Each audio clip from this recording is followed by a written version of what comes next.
Divisibility rule बनाते हैं। देखिए दावा कहाँ जा रहा है।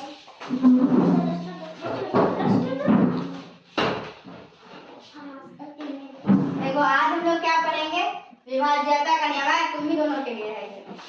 विभाज्यता का नियम क्या होता है, मतलब कि कोई भी संख्या है ना, 2 से कटेगा कि नहीं, 3 से कटेगा कि नहीं, 4 से कटेगा कि नहीं, यही सब बारे में। ठीक है, तो सबसे पहले हम लोग ऐसे पढ़े हुए थे, फिर से रिवीजन कर लेते हैं।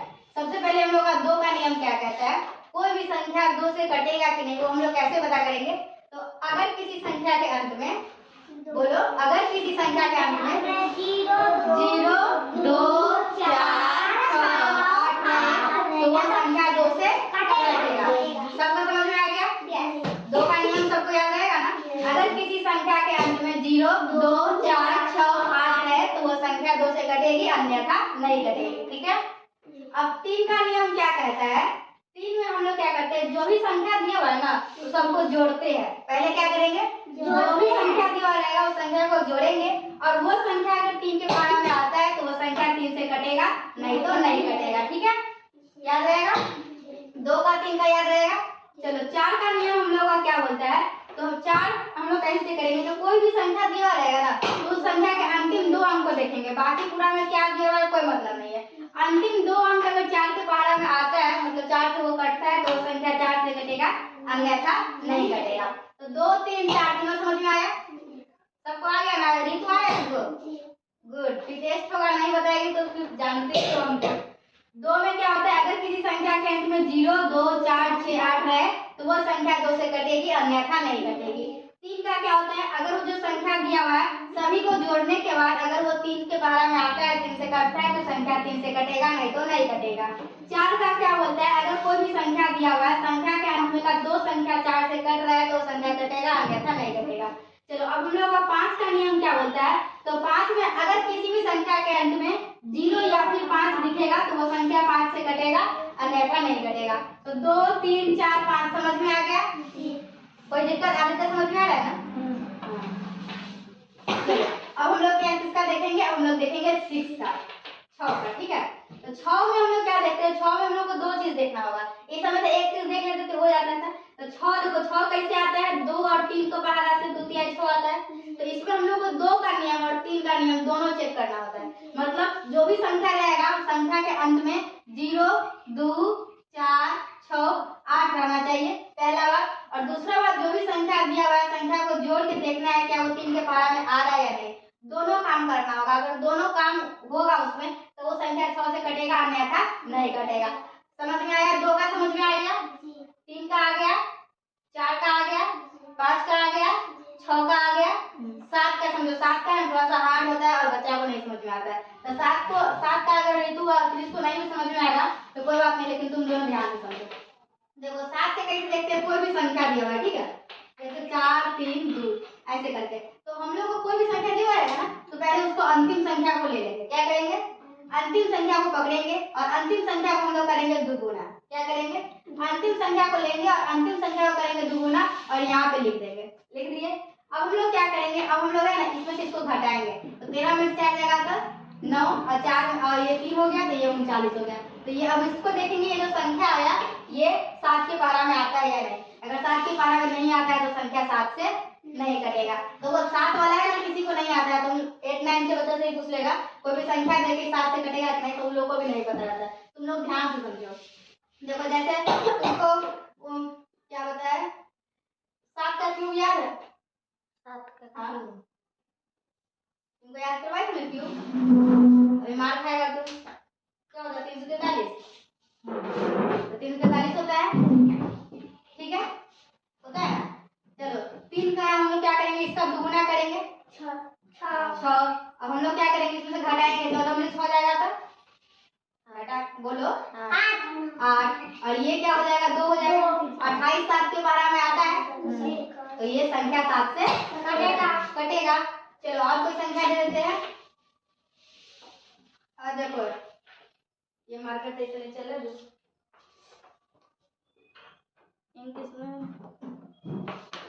चलो इसको देखते हैं।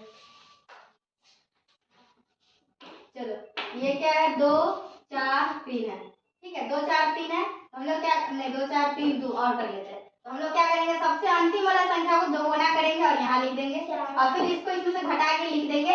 और देखो अगर कोई संख्या आता है ना और पता नहीं चले इस आपके पारा में आता है तो फिर दोबारा से वो काम करना। जैसे अगर यहाँ पे घटाए और मानो हम लोगों को क्या आ गया 196 आ गया, मानो कुछ भी, तो हम लोग अगर घटाने के बाद ये आया तो फिर हम लोग इसका दुगुना कर लेंगे और इसमें से घटा के देख लेंगे।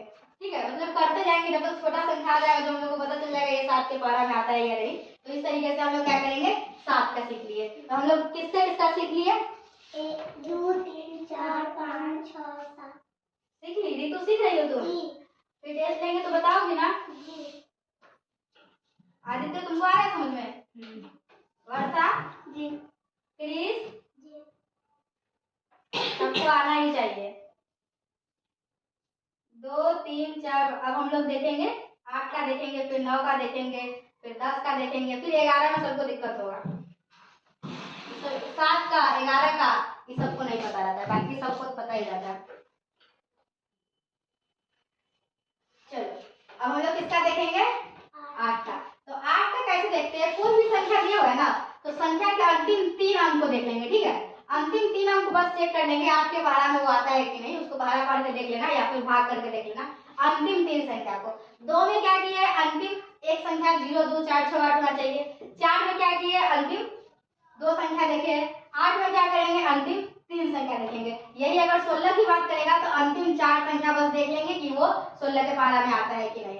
ठीक है, तो इस तरीके से हम लोग 2 3 4 5 6 7 8 कर लिए हुए। अब हम लोग किसका देखेंगे? अब हम लोग 9 का विभाज्यता का नियम देखेंगे। ठीक है, तो 9 का विभाज्यता का नियम क्या कहता है? हम लोगों को कोई भी संख्या दिया हुआ तो उस संख्या को जोड़ के देखेंगे क्या वो 9 के पारा में आता है। अगर वो 9 के पारा में आएगा तो उस संख्या 9 से कटेगा, अन्यथा नहीं कटेगा। 9 भी समझ गया। और 10 में क्या होता है? 10 का तो एकदम हल्का है, बस संख्या के अंत में 0 रहना चाहिए। संख्या के अंत में अगर 0 है तो वो 10 से कटेगा, नहीं तो नहीं कटेगा। 2 से 10 तक पूरा समझ में आ गया? कोई दिक्कत नहीं होगा? वर्षा तुम्हारी किताब में भी था ये, उससे टेस्ट भी ले सकते हैं हम। चलो 10 तक सबको समझ में आ गया। अब हम लोग का 11 है। ठीक है, तो 11 थोड़ा है ना इम्पोर्टेंट है ये देखना। तो चलो 11 देखो, मानो कि 11 में क्या करते हैं? 4 3 2 4 2। अब ये संख्या 11 से कटेगा कि नहीं कैसे देखेंगे? तुमको है ना इसमें बस घटाते चलना। 2 में से 4 जाएगा तो 2 में से 4 जाएगा तो -2। ठीक है, 2 में से 3 जाएगा तो माइनस में जाएगा। 2 में से 3 जाएगा तो -1 हो जाएगा। ठीक है, और यहाँ पे कुछ नहीं तो 0 डाल दो। 4 में 0 जाएगा तो 4। उसके बाद ये जो भी आया ना इसको हम लोग क्या करेंगे? जोड़ लेंगे। क्या करेंगे? तो क्या आ जाएगा? 4 -1 -2 देखो क्या आ जाएगा? 4 -3 ये 1। तो अगर 1 आ रहा है तो ये 11 के पारा में आता है? नहीं आता है, तो ये 11 से नहीं घटेगा। अगर यहाँ पे 0 या फिर 11 का कोई भी 11 के पारा का कोई भी आ जाएगा तो संख्या 11 से घटेगा, नहीं तो नहीं घटेगा। देखो ये एक वाला नहीं समझ में आएगा, 2-4 एग्जाम्पल और करेंगे ना तब 11 वाला समझ में आएगा। चलो 11 का क्यूब याद है तुमको? क्यूब कहाँ से गया? 1331। हाँ, पिटाई खाएगा तुम। कल तुम्हारा क्यूब स्क्वायर का टेस्ट लेंगे, पूरा याद रहना चाहिए। चलो ये तुमको पता है कि 11 से कटेगा। ठीक है, 11 का क्यूब होता है तो 11 से कटेगा ही। चलो अब हम इसको चेक करके बताते हैं कटेगा कि नहीं। सबसे पहले क्या करना होता है?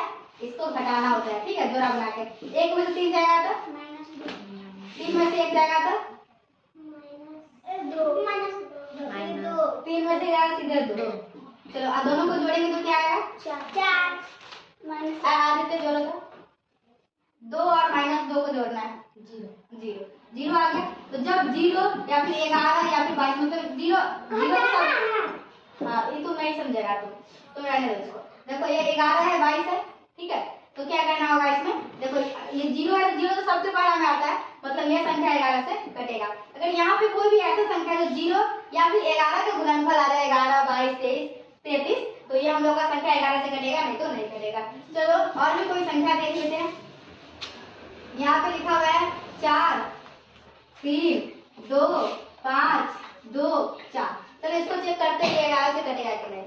देखो आदित्य इसको चेक करते हैं हम लोग 11 से कटेगा कि नहीं। तो हम लोग क्या करेंगे? इसमें से घटाएंगे। 4 में 1 हो जाएगा तो -2, 4 में 1 हो जाएगा तो -2। कौन बोलेगा? 4 में 2 घटाना वर्षा बोलिए, वर्षा मार कर दो। चलो 4 में 1 हो जाएगा तो 2। चलो 5 में 2 जाएगा तो 3 में 4 जाएगा तो -1। चलो अब इसको जोड़ेंगे तो क्या आएगा? 3 2 5 से रहेगा 4, 4 11 तो 12 में नहीं आता है, तो ये संख्या 11 से नहीं कटेगा। चलो तो 3 2 5 है, अगर हम यहाँ पे 9 करते हैं। चलो अब ये संख्या को देखते हैं, ठीक है। देखो 4 में 2 जाएगा तो 2, 5 में 2 जाएगा तो 3, और 9 में 4 जाएगा तो 5 इसको उल्टा कर देते हैं। इसको 9 कर देते हैं यहाँ और यहाँ, 4 में 9 जाएगा तो -5। देखो अब इसको जोड़ेंगे तो क्या आ जाएगा? -5 + 3 + 2, 3 2 5 और 5 में 5 जाएगा तो 0, तो ये 0 आ गया। तो जब भी 0 या 11 के कोई भी मल्टीपल आ जाए तो वो संख्या 11 से कटेगी। तो इस तरीके से हम लोग देख लिए 0 से लेके 11 तक, मतलब 2 से लेके 11 तक, और एग्जामिनेशन में इतना ही आएगा और तुम लोग को बुक सिलेबस में भी इतना ही पढ़ना है, ठीक है। तो सब कुछ समझ में आ गया ना? कभी पूछेंगे तो बता देगा, हम कभी भी पूछ लेंगे। कल शनिवार है, कोई ठीक है, कल ही टेस्ट ले। तो विभाज्यता का नियम आज खत्म होता है, फिर हम लोग